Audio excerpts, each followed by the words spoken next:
Good morning. Today is 24th September 2016 and we are going to discuss the articles of Indian Express and The Hindu.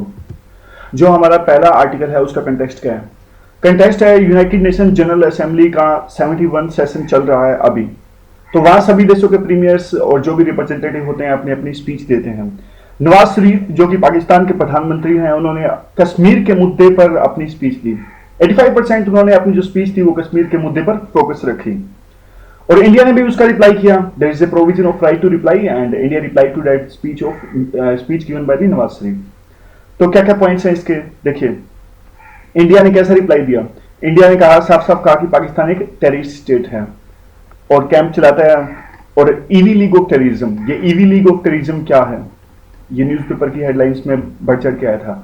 देखिए EV league होती है एक USA में एक जगह है, यूएसए में एक प्लेस है जहां एक प्रीमियर यूनिवर्सिटीज की टीमें भिड़ती हैं। कौन सी यूनिवर्सिटीज जो बड़ी बड़ी वहाँ पर यूनिवर्सिटीज हैं, हार्वर्ड यूनिवर्सिटी, पेंसिल्वेनिया यूनिवर्सिटी, इनकी टीम्स एकेडमिक एक्सीलेंस और स्पोर्ट्स के लिए वहाँ आपस में कंपटीशन करती हैं। तो यहाँ आप कह सकते हैं पाकिस्तान में भी एक Pakistan they are different groups and they are fighting for, they are competing for the excellence. तो इसलिए इंडिया ने एक अच्छा वर्ड इस्तेमाल किया। तो ऐसे वगैरह में आए तो करंट से हमें रिलेट करना होता है, तो ईवी लीग ऑफ टेररिज्म। देखिए मेंस में और ऐसे में स्पेसिफिक मार्क्स होते हैं करंट से लिखते हैं तो हमारा वैल्यू एडिशन होता है और ज्यादा मार्क्स आते हैं। दूसरा, पाकिस्तान के न्यूक्लियर प्रोलिफरेशन के मुद्दे पर इंडिया ने जवाब दिया कि आप कंपेयर कर लीजिए इंडिया और पाकिस्तान के रिकॉर्ड का। पाकिस्तान का रिकॉर्ड धोखे से भरा हुआ है। पाकिस्तान के जो साइंटिस्ट थे AQ खान, उन्होंने जो ये उन पे एक्विजिशन लगे थे कि उन्होंने टेक्नोलॉजी, जो न्यूक्लियर टेक्नोलॉजी है उसको बांट दिया, डिफरेंट कंट्रीज को दे दिया, उनको नॉर्थ कोरिया को उन्होंने दिया, ईरान को उन्होंने दिया। तो ये काफी कंट्रोवर्शियल रहा था ये इशू। और इंडिया का ट्रैक रिकॉर्ड आप देख लीजिए। इंडिया ने सेल्फ मोरेटोरियम अभी रख रखा है यूएस के साथ, जो डील साइन हुई थी सिविल एग्रीमेंट, न्यूक्लियर एग्रीमेंट 2005 के बाद में। इंडिया का जो न्यूक्लियर डॉक्ट्रिन है वो नो फर्स्ट यूज है, हम इस्तेमाल नहीं करेंगे उन देशों के खिलाफ में जिनके पास न्यूक्लियर वेपन्स नहीं है। और क्रेडिबल मिनिमम डिटरेंस की हम बात करते हैं तो इंडिया का जो न्यूक्लियर ट्रैक रिकॉर्ड है वो बहुत अच्छा है। तो पाकिस्तान तो कम से कम ना ही इसकी बात करे तो अच्छा होगा। तीसरा जो है, हमने रिप्लाई दिया बुरहान वानी जो एक मिलिटेंट था जम्मू कश्मीर में एनकाउंटर हुआ था, जिसका पाकिस्तान के प्रीमियर नवाज शरीफ द्वारा कश्मीर के टेररिस्ट बुरहान वानी का नाम लेना साफ साफ शो करता है कि पाकिस्तान टेररिज्म को वहां पे स्पॉन्सर कर रहा है। और शरीफ के पॉइंट्स देखिए, शरीफ के जो स्पीच थी उसके पॉइंट्स इनएक्यूरेसी से भरे हुए थे। नवाज शरीफ ने बात करी प्लेबिसाइट यानी जनमत की, तो नवाज शरीफ साहब ये भूल गए कि जनमत अब वहां पे नहीं किया जा सकता।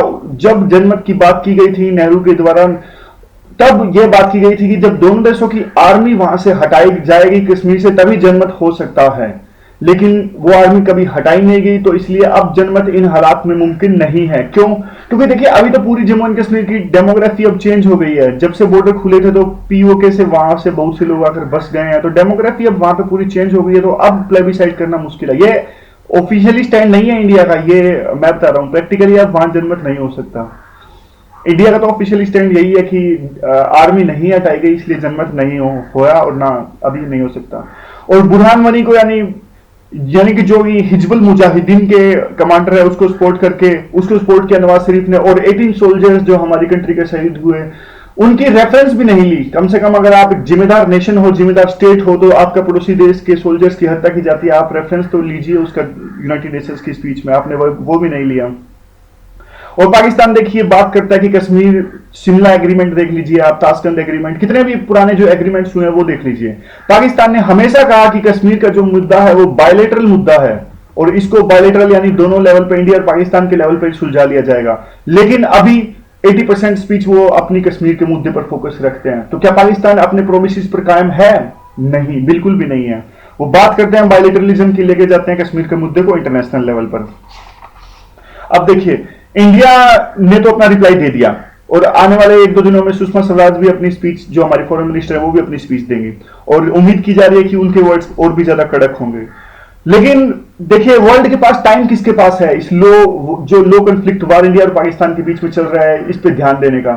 और वर्ल्ड में इतने जो डिफिकल्ट वार चल रहे हैं, सीरिया का वार, इराक का वार, इतनी ज्यादा सिचुएशन वहां पे डिफिकल्ट, अफ्रीका में डेली कुछ ना कुछ होता है, तो किसके पास टाइम है इस लो कॉन्फ्लिक्ट वार को पे ध्यान देने का। और इंडिया ने तो सालों लगा दिए। इंडिया के डिप्लोमेट्स ने 70 साल लगा दिए कि कश्मीर के मुद्दे को वर्ल्ड की हाईलाइट से बचाया जाए। यानी जितना ज्यादा पाकिस्तान इसको इंटरनेशनलाइज और वर्ल्ड स्टेजेस पर लाने की कोशिश करता है, इंडिया कोशिश करता है कि नहीं इसे बायलैटरल सुलझाना जाए और वर्ल्ड के लेवल्स पे इसे ना ले जाया जाए।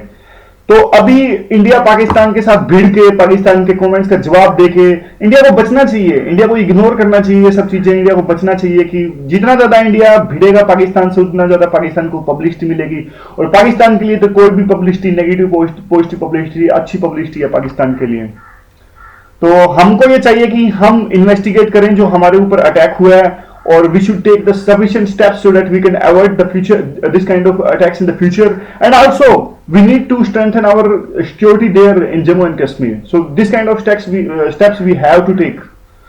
अगला जो आर्टिकल है हमारा ऑस्ट्रेलिया में, कंटेक्स्ट क्या इस आर्टिकल का, देखिए ऑस्ट्रेलिया की एक नेशनल गैलरी है, उसने इंडिया के 3 जो एंशिएंट स्कल्पचर्स वापस कर दिए। कौन कौन से स्कल्पचर्स थे? एक तो 900 साल पुराने थे, जिसमें एक तो सबसे पहला था जो गोडेस प्रत्यंगिरा इनकी मूर्ति थी, और दूसरा जो था वो था सीटेड बुद्धा। तीसरा 3rd सेंचुरी का था जो मूर्ति थी वो थी वर्शिपर्स ऑफ बुद्धा। तो ये 3 चीजें ऑस्ट्रेलिया की नेशनल गैलरी ने इंडिया को लौटा दी है। क्यों लौटाई? देखिए जब प्रूव हो गया कि ये सब इंडिया की हैं, काफी इंफॉर्मेशन को मिली, तो ऑस्ट्रेलिया की जो नेशनल गैलरी थी उनके पास एक ही एथिकल रास्ता बचता था कि इंडिया को लौटा दिया जाए, क्योंकि इंडिया की हैं ये। और देखिए इसके लिए ऑस्ट्रेलिया की जो नेशनल गैलरी है इनकी तारीफ भी करनी पड़ेगी। इनमें से 2 तो स्मगल की गई थी, जो न्यूयॉर्क बेस्ड जो ये सुभाष कपूर थे इनके द्वारा है। सुभाष कपूर जिनका नाम पहले भी आ चुका है, इन्होंने इंडिया की बहुत सारी मूर्तियां वगैरह जो स्मगल कर दी हैं दूसरे देशों में। कैसे? देखिए ये फेक डॉक्यूमेंट बनाते हैं। फेक डॉक्यूमेंट, एक जो हमारा एक्ट है antiquities and art treasure act 1972, इस तरह का जो हमारा एक्ट है, और देखिए इसके अंदर फेक डॉक्यूमेंट्स बनाते हैं, फेक डॉक्यूमेंट्स को दिखाते हैं पोर्ट्स पे, और फिर ये पास करवा लेते हैं, यानी स्मगल कर लेते हैं दूसरे कंट्रीज के अंदर। तो देखिए मंदिर वगैरह से चुराते हैं वैसे ये। तो यूएसए ने भी जब ये बातें सामने निकल कर आई, जब सुभाष कपूर को इंडियन गवर्नमेंट ने पकड़ा था, अभी सुभाष कपूर तमिलनाडु में सजा काट रहे हैं, और जब इन्हें पकड़ा था इंडियन गवर्नमेंट ने, तो यूएसए ने भी इन्वेस्टिगेशन चलाई अपने म्यूजियम्स के अंदर, और यूएसए ने पाया कि 200 आइटम्स और 200 मूर्तियां या जो भी अलग चीजें हैं वो इंडिया से बिलोंग करती है, और यूएसए ने उन 200 चीजों को लौटा दिया। तो कौन है ये सुभाष कपूर? सुभाष कपूर के बारे में ज्यादा एग्जाम में इंपॉर्टेंट नहीं है, बस आपको नाम आना चाहिए, एक रेफरेंस दोगे आंसर में तो चलेगा। इन्होंने बहुत सारी स्मगलिंग की है और अभी फिलहाल तमिलनाडु में जेल की सजा काट रहे हैं। तो सॉल्यूशंस क्या है? देखिए सुभाष कपूर इंपॉर्टेंट नहीं है, लेकिन सॉल्यूशंस इंपॉर्टेंट है। कई तरह के सॉल्यूशन यहाँ पे दिए जा सकते हैं। सबसे पहला तो सॉल्यूशन ये है कि एक नेशनल डेडिकेटेड एजेंसी होनी चाहिए। नेशनल डेडिकेटेड एजेंसी क्यों होनी चाहिए? देखिए अभी तो दूसरे देश की एजेंसीज मान लेती हैं हमारे क्लेम्स को कई बारी, लेकिन कम से कम अपना केस स्ट्रॉन्ग रखने के लिए दूसरे देशों के नेशनल गैलरीज और म्यूजियम के सामने कि ये आइटम, ये चीज हमारे देश से संबंध है, तो उसके लिए एक डेडिकेटेड एजेंसी होनी चाहिए जो ये काम अच्छे से कर सके। और दूसरा, प्रॉपर डॉक्यूमेंटेशन होनी चाहिए। सभी जो हमारे एंटीक आइटम्स, इंपोर्टेंट आइटम्स हमारी कंट्री के अंदर है, उनकी डॉक्यूमेंटेशन होना चाहिए। हमें पता होना चाहिए कि कौन कौन से आइटम्स हमारे देश के अंदर है। ऐसा नहीं है कि बाद में हम क्लेम करने लगे और इंफॉर्मेशन ना हो हमारे पास में। और जो तीसरा है, पोर्ट्स को सील करेगी। ये जो बॉडी है वो पोर्ट्स को सील कर देगी, यानी एक स्ट्रिक्ट चेकिंग पोर्ट्स पे होगी ताकि कोई भी ऐसी जो चीजें हैं वो इलीगली स्मगल ना की जा सके। ठीक है, हमारे पास सारी की सारी इंफॉर्मेशन होनी चाहिए। अब जैसे नटराजा का एग्जांपल हम ले सकते हैं। नटराजा का जो मूर्ति पर हमने क्लेम किया था, तमिलनाडु से इस नटराजा की मूर्ति को चुराया गया था और 11th सेंचुरी की मूर्ति थी और 2006 में इसे चुराया गया था। अब देखिए हमारे पास कोई भी इंफॉर्मेशन नहीं थी तब जो एक फ्रेंच इंस्टीट्यूट ऑफ पोंडिचेरी है, इसने इंफॉर्मेशन प्रोवाइड करी और ये बहुत महत्वपूर्ण साबित हुई उस मूर्ति को, नटराजा की मूर्ति को वापस इंडिया के लाने में। तो इसलिए इंफॉर्मेशन होनी चाहिए हमारे पास सारी की सारी कौन सी मूर्तियां हमारे पास हैं। तो जब ये डॉक्यूमेंटेशन होगा तो ये देखिए इस पूरे डॉक्यूमेंटेशन के प्रोसेस को एक नेशनल मिशन के रूप में स्टैब्लिश किया जाए और फिर इन मूर्तियों को म्यूजियम में लगाया जाए और इनकी सिक्योरिटी की जाए। तो ये हमारी धरोहर है। जब तक हम हमारी धरोहर नहीं संभाल कर रखेंगे तो हमारा देश में जो आइडेंटिटी हमारे साथ जुड़ी है वो आइडेंटिटी इरेडिकेट हो जाएगी। जो अगला आर्टिकल्स है वो है कास्ट एंटागोनिज्म जो महाराष्ट्र में मराठा मूवमेंट चल रही है। देखिए कल भी एक इसका आर्टिकल डिस्कस किया गया था, तो कई पर्सन्स के मैसेज वहां पर देखने को मिले कि ऐसा नहीं है, ये मूवमेंट एंटी दलित नहीं है। तो देखिए जो एंटी दलित नहीं है, दलित है, ये तो पर्सपेक्टिव्स हैं अलग अलग पर्सन्स के, और हमें तो ज़्यादा इनमें इमोशनल होना नहीं चाहिए। हमें तो मैकेनिस्टिक अप्रोच अपनाते हुए पेपर को क्लियर करना है। सिर्फ जात पात में हमें ज़्यादा इमोशनल होना नहीं चाहिए। हम तो रैशनली है, हमने बहुत ज़्यादा पढ़ लिया है। तो फिलहाल आज जो आर्टिकल्स डिस्कस करना है वो भी एक सतीश देशपांडे है, इनका व्यू है। तो आप इस व्यू से जो मराठा भाई हैं या फिर जो भी अलग सेक्शंस हैं, वो इस व्यू से इत्तेफाक रख भी सकते हैं, नहीं भी रख सकते हैं, but I would just advice that don't get all this kind of things. बस आपको जब आंसर लिखना है, आपके दिमाग में कुछ भी नहीं होना चाहिए, आपकी आइडेंटिटी है क्या। ठीक है, मराठा मूवमेंट के बारे में डिस्कस कर लेते हैं।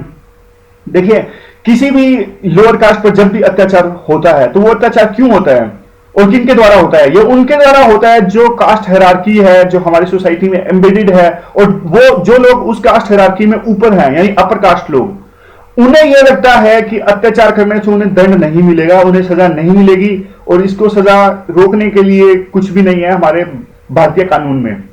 तो जो इसके लिए आया, क्या आया? उसके लिए कानून आया प्रिवेंशन ऑफ एट्रोसिटीज एक्ट, ये वाला कानून आया। शेड्यूल कास्ट ट्राइब नहीं, ये तो हाँ एससी एक्ट और प्रिवेंशन ऑफ एट्रोसिटीज एक्ट 1989, यही एक्ट आया। तो देखिए जब ये एक्ट आया तो इस एक्ट ने डेटर्रेंस का काम किया, यानी एक जो एट्रोसिटीज थी दलित के खिलाफ में, अब एक जो हमारे अपर कास्ट लोग हैं उनमें एक डर पैदा करने की कोशिश करी इस एक्ट ने, ताकि वो अत्याचार बंद हो। तो ऐसा अब उनको ऐसा लगता है डिफरेंट कास्ट को, जैसे कल आर्टिकल में पढ़ा था, जैसे डोमिनेंट कास्ट जहां भी होती हैं, हरियाणा मान लीजिए, आप महाराष्ट्र मान लीजिए, गुजरात मान लीजिए, उनको ये लगता है कि इस एक्ट के तहत अब उन्हें गलत फंसाया जा रहा है, इस एक्ट का मिसयूज हो रहा है दलित के द्वारा, शेड्यूल कास्ट के द्वारा। तो अब उसे कई सेक्शंस में ये मांग है कि इस एक्ट को हटाया जाए। उसी कंटेक्स्ट में ये आर्टिकल अभी है। सबसे पहले तो हम इस आर्टिकल का फोकस दो तीन चीजों पर देखिए। कास्ट की रिलेशनशिप क्या है, कास्ट की रिलेशनशिप क्या है कॉन्स्टिट्यूशन के साथ में, कास्ट की रिलेशनशिप क्या है सोसाइटी के साथ में, कास्ट की रिलेशनशिप क्या है स्टेट के साथ में। तो ये दो तीन बातों पर ये जो आर्टिकल लिखने वाले सतीश देशपांडे इस बात पर फोकस करते हैं। कॉन्स्टिट्यूशन में लिखा है we the people of India, preamble में आपने पढ़ा होगा। तो कॉन्स्टिट्यूशन एक होमोजेनिटी मानता है कि सभी सिटीजन्स एक समान है।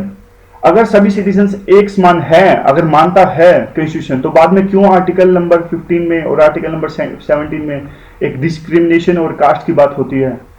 यानी कॉन्स्टिट्यूशन में साफ साफ लिखने वाले जिन्होंने हमारे कॉन्स्टिट्यूशन मेकर्स थे, जो होमोजेनिटी है, जो इक्वलिटी की बात वो करते हैं, वो डिजायरेबल है और वो प्रेजेंट सोसाइटी में नहीं है, यानी वो इस बात को मानते हैं साफ साफ। और ये आर्टिकल नंबर 15 और आर्टिकल नंबर 17 इस बात को एक्नोलेज भी करते हैं, ये डिजायरेबल है लेकिन है नहीं। और कॉन्स्टिट्यूशन को फोर्स किया गया कि कास्ट से डील करो आप, तभी कास्ट में ऐसे ऐसे प्रोविजंस कॉन्स्टिट्यूशन में देखने को मिलते हैं। लेकिन कॉन्स्टिट्यूशन में आधे अधूरे मन से कास्ट को डील किया गया। अब आर्टिकल नंबर 15 मान लीजिए, आर्टिकल नंबर 15 में ये कहा गया कि caste is one among the several discriminations. वहां पे बहुत सारी बातें लिखी है, जैसे किसी भी बंदे को घाट, वेल, टैंक्स, बाथिंग, होटल्स इनमें जाने से नहीं रोका जा सकता। तो ये तो कंपनसेट किया गया, लेकिन caste is one among the several things for which the various sections are discriminated. और आगे क्या देखिए, आर्टिकल नंबर 17 देख लीजिए। आर्टिकल नंबर 17 में कहा गया कि आप अनटचेबिलिटी को हटाया जा रहा है। तो ये किस तरह की अनटचेबिलिटी की बात यहां पे करते हैं, क्या मतलब है, इस बात को कोर्ट्स में क्यों लिखा गया है? तो इस बात का आंसर साफ साफ कास्ट है, लेकिन कास्ट वहां साफ साफ मेंशन नहीं किया गया है। मतलब इसका देखिए साफ साफ कास्ट है, लेकिन कॉन्स्टिट्यूशन ने आधे अधूरे मन से कास्ट के जो मैटर है उसको डील किया है। और जो दूसरी बात है, जो प्रिवेंशन ऑफ एट्रोसिटीज एक्ट है 1989, उससे क्या है उसमें, और जो दूसरा भी हमारा जो एक्ट है सिविल राइट्स एक्ट 1955, ये है दूसरा एक्ट। यानी एक तो प्रिवेंशन ऑफ एट्रोसिटीज एक्ट, ये जब भी दलित का क्वेश्चन आए आपको ये दोनों एक्ट्स लिखने हैं, तो इससे मार्क्स मिलते हैं। जब भी हम ये चीजें एक्ट्स, गवर्नमेंट के एक्ट्स वगैरह लिखते हैं, जैसे मैं आपको एग्जांपल देता हूं, वाटर का कोई भी क्वेश्चन आता है, वाटर का क्वेश्चन आता है तो डिफरेंट मिनिस्ट्रीज लिखिए ना, आप बेसिक भी भूल जाते हैं कई बार। जैसे लिखिए आप union ministry of water resources और सेंट्रल वाटर कमीशन, और जो स्कीम्स गवर्नमेंट ने चलाई है जैसे निर्मल धारा और ये सब चलाई है, जो नमामि गंगा है, ये सब आप लिखिए। जो गवर्नमेंट की फॉर्मल स्कीम्स हैं, फॉर्मल इंस्टीट्यूट्स हैं, फॉर्मल मिनिस्ट्रीज हैं, इनके मार्क्स होते हैं सभी तरह के मेंस आंसर्स में। तो बात करते हैं दोबारा से कास्ट की। तो जो प्रिवेंशन ऑफ एट्रोसिटीज एक्ट और दूसरे एक्ट थे, ये फॉर्मल इक्वलिटी यानी जो नाम की इक्वलिटीज है उससे बढ़ के सब्सटेंसिटिव इक्वलिटी लाने के लिए लाए गए थे। सब्सटेंटिव इक्वलिटी यानी काम की इक्वलिटी जो जिसमें सब्सटेंस भी हो। तो जो कुछ लिखा गया इस एक्ट में, उसमें बहुत सारी चीजें लिखी गई हैं। देखिए बहुत सारी चीजें कौन कौन सी लिखी गई हैं, आज खाली पेज नहीं है लिखने के लिए। बहुत सारी चीजें कौन कौन सी इसमें लिखी गई हैं, बहुत सारी चीजें लिखी गई हैं कि बिना कपड़ों के यानी नेक्ड परेड करवाए जाए सेक्शंस में, मुंह पे पेंट करके, और फोर्स किया जाए कुछ ऐसा पीने को जो ना पीने की इच्छा रखते हो। ऐसा तो नहीं है। देखिए सभी के सभी जो दलित सेक्शंस हैं इतने कमजोर है कि उनको इन एक्ट की जरूरत है, और कुछ डेफिनेटली कुछ सेक्शंस दलित के ऐसे हैं जो अब काफी इंपावर्ड है, उनको इन प्रोविजंस की जरूरत नहीं है। और लेकिन अगर कोई भी दलित सेक्शन लगातार सफर कर रहा है तो सर्टेनली उनको जस्टिस मिलना चाहिए, उनको इन एक्ट की जरूरत है। लेकिन आज भी देश में ऐसे ग्रुप्स हैं जो सफर करते हैं। रीजन क्या है उनका? कास्ट में जो रिलेशंस है वो। तो देखिए दो चीजें यहाँ पे। एक तरफ तो अभी भी बहुत सारे ये कास्ट रिलेशंस हमारे यहाँ पे ऐसे हैं सोसाइटी के अंदर कि दलित के जो ग्रुप्स हैं वो सफर करते हैं, और न्यूज़पेपर में खबरें निकल कर आती हैं कि दलित के साथ एट्रोसिटीज होती हैं। दूसरी तरफ डोमिनेंट कास्ट इन जो प्रिवेंशन ऑफ दलित एक्ट है इनको हटाने की बात करती हैं। तो पहले एक रिसर्च होनी चाहिए, तो देखना चाहिए कितना ज्यादा इसका मिसयूज होता है कितना नहीं होता है। क्योंकि अगर बिना किसी रिसर्च के जो अगर ये हटा दिया गया तो फिलहाल जिन दलित के जिन सेक्शंस पे अत्याचार होता है और जो डोमिनेंट कास्ट अभी इसे हटाने की मांग कर रही है, तो सिचुएशन दलित की और ज्यादा खराब हो जाएगी। पुराने टाइम में देखिए डोमिनेंट कास्ट की बहुत इज्जत होती। डोमिनेंट कास्ट को ये लगता है कि पुराने टाइम में इनकी इज्जत बहुत ज्यादा थी, कास्ट हायरार्की में ऊपर थे, दलित नीचे थे। अब इनको लगता है कि ना तो इकोनॉमी इनके साथ है, क्योंकि डोमिनेंट कास्ट एग्रीकल्चर से रिलेटेड है ज्यादातर, और एग्रीकल्चर में क्राइसिस चल रहे हैं, तो इकोनॉमिकली ये पावरफुल रहे नहीं। और दूसरा इनकी प्रेस्टीज भी सोसाइटी में कम हो गई, क्योंकि सोशल मोबिलिटी दलित में एक देखने को मिल रही है। जो पहले अनइक्वल रिलेशनशिप थी पुराने टाइम में, एंशिएंट टाइम से जो चली आ रही थी, वो अब कम हो रही है। दलित आजकल कई जगह देखिए आप, तमिलनाडु में, महाराष्ट्र में बहुत ज्यादा सोशल मोबिलिटी बहुत ज्यादा है इनकी, इकोनॉमिकली भी एम्पावर हो रहे हैं। तो डोमिनेंट कास्ट में एक भय देखने को मिल रहा है, एक जीरो सम गेम आप कह सकते हैं। जीरो सम गेम क्या गेम होता है मैं आपको बताता हूं। जीरो सम गेम होता है एक का फायदा दूसरे का नुकसान। यानी डोमिनेंट कास्ट को ये लगता है कि दलित का फायदा हमारे लिए नुकसान है, ये कहते हैं जीरो सम गेम। तो दलित ग्रुप्स इसे जीरो सम गेम के रूप में देख रहे हैं। तो जो अब देखते हैं कास्ट का स्टेट से क्या रिलेशन है, caste relationship with the state. Caste का रिलेशनशिप स्टेट के लिए क्या है? देखिए स्टेट आता कहां से है? स्टेट आता कॉन्स्टिट्यूशन से। प्रीएम्बल में हमने लिखा है साफ साफ, we the people of India, यानी हम सब मिलकर एक स्टेट का निर्माण करते हैं और एक कॉन्स्टिट्यूशन का निर्माण करते हैं जो क्या करेगा, जो हमारे राइट्स की सुरक्षा करेगा। ये पॉलिटिकल साइंस का कंसेप्ट है वैसे। अब ये देखिए स्टेट लेजिटिमेसी लेता है कॉन्स्टिट्यूशन से, और कॉन्स्टिट्यूशन को जो इंप्लीमेंट करता है वो कौन करता है? स्टेट। कोई ना कोई तो कॉन्स्टिट्यूशन को इंप्लीमेंट करेगा ना, तो वो करता है स्टेट। अब स्टेट को चलाता कौन है? स्टेट को चलाते हैं हमारे चुने हुए नुमाइंदे यानी रिप्रेजेंटेटिव्स, स्टेट को चलाने वाले लोग यानी गवर्नमेंट। तो गवर्नमेंट आती कहां से है? यानी जो बीजेपी की सरकार है फिलहाल आती कहां से है? बीजेपी के नरेंद्र मोदी, ये सारे जो राजनाथ सिंह, ये आते कहां से हैं? ये आते हैं निकल के सोसाइटी से। तो देखिए सोसाइटी भी तो डिवाइडेड है, तो काफी इंटरेस्टिंग चीज है। इस चीज को आप ऐसे में यूज कर सकते हैं। तो मैं दोबारा से आपको बताता हूं, काफी इंपॉर्टेंट है ऐसे में यूज करने के लिए। देखिए स्टेट आता है कॉन्स्टिट्यूशन में, जो लेजिटिमेसी है वो आती कहां से? स्टेट। स्टेट की लेजिटिमेसी आती कहां से है? स्टेट से। थोड़ा रुकिए मैं दोबारा से बताता हूं, कंफ्यूज हो गए। देखिए स्टेट की लेजिटिमेसी आती है कॉन्स्टिट्यूशन से, दोबारा ध्यान दीजिएगा, स्टेट की लेजिटिमेसी आती है कॉन्स्टिट्यूशन से, और कॉन्स्टिट्यूशन को इंप्लीमेंट कौन करता है? स्टेट। और देखिए स्टेट को चलाने के लिए जरूरत होती है गवर्नमेंट की, यानी अभी जो मोदी सरकार है वो हमारे स्टेट इंडिया को चला रही है। और जो गवर्नमेंट है वो कहां से आती है चुन के? वो आती है सोसाइटी से। अब देखिए सोसाइटी खुद ही डिवाइडेड है कास्ट हायरार्कीज के अंदर, यानी स्टेट डिवाइडेड है। काफी इंपॉर्टेंट चीज है यहां पे। दोबारा से बताता हूं, तीसरी बार बताता हूं, याद कर लीजिए इसे। दोबारा से बताता हूं, देखिए स्टेट की लेजिटिमेसी आती है कॉन्स्टिट्यूशन से, कॉन्स्टिट्यूशन को चलाने के लिए जरूरत पड़ती है स्टेट की, और स्टेट को चलाने के लिए जरूरत पड़ती है गवर्नमेंट की, और गवर्नमेंट कहां से चुन के आती है? सोसाइटी से। Society itself is divided, caste hierarchies के अंदर बहुत ज्यादा डिवाइडेड है। तो इसका मतलब तो ये हुआ जो हमारा स्टेट है वो ही डिवाइडेड है। तो ये आप ऐसे में यूज कर सकते हैं, काफी बढ़िया चीज है। स्टेट को चाहिए कि देखिए कॉन्स्टिट्यूशनल ड्यूटी की तरफ ध्यान दिया जाए, वो डिवाइड ना हो। जो हमारी कॉन्स्टिट्यूशन में कास्ट के प्रति रिलेशनशिप है वो काफी ज्यादा एम्बिगुअस है, क्योंकि स्टेट प्लूरल है, स्टेट सोसाइटी से चुन के आता है, तो उसको भी इस तरह एक्ट करना चाहिए कि कॉन्स्टिट्यूशनल ड्यूटी वो अपनी मेंटेन रखें, जो भी कॉन्स्टिट्यूशन में कास्ट के खिलाफ है वो उस बात को इंप्लीमेंट करें। अब बात करते हैं डिमांड की, जो प्रिवेंशन ऑफ एट्रोसिटीज को हटाने का जो डिमांड चल रही है खास करके दो स्टेट्स में, तमिलनाडु और महाराष्ट्र में। अब इस डिमांड की बात करते हैं। डिमांड आ रही है कि पॉलिटिकल पार्टीज की जो डोमिनेंट कास्ट को रिप्रेजेंट करती है उनकी तरफ से, और दोनों स्टेट्स में खासकर देखिए महाराष्ट्र और तमिलनाडु में एक दलित एमरजेंस और री एमरजेंस आप इसे कहें वो देखने को मिल रहा है। तो डोमिनेंट कास्ट में गुस्सा है, तो इसीलिए वो बात करते हैं कि मिसयूज हो रहा है इसका, प्रिवेंशन ऑफ एट्रोसिटीज एक्ट 1989 का। तो इसीलिए वो देखिए मिसयूज तो बहुत होता है, मिसयूज एक सिंड्रोम है, ये होता है डायोरी एक्ट में भी होता है, मनरेगा रेप केसेस, किसी में भी आप फेक रेप केसेस देखने को मिलते हैं। बट अगर मिसयूज की बात की जा रही है तो सिर्फ मिसयूज के पोटेंशियल की बात ना की जाए, यानी इस एक्ट का कितना मिसयूज हो सकता है, कम से कम फैक्ट्स और फिगर्स पर बात की जाए, और एक्चुअल में कितना मिसयूज हो रहा है उस रियलिटी की बात की जाए। तो देखिए एक तरफ तो हमारे जो दूसरे तरह के एक्टिविस्ट ग्रुप हैं वो ये बात करते हैं कि आज भी कई जगह ऐसी हैं जहां पे दलित अपनी एफआईआर तक रजिस्टर नहीं कर सकता है पुलिस स्टेशन के अंदर।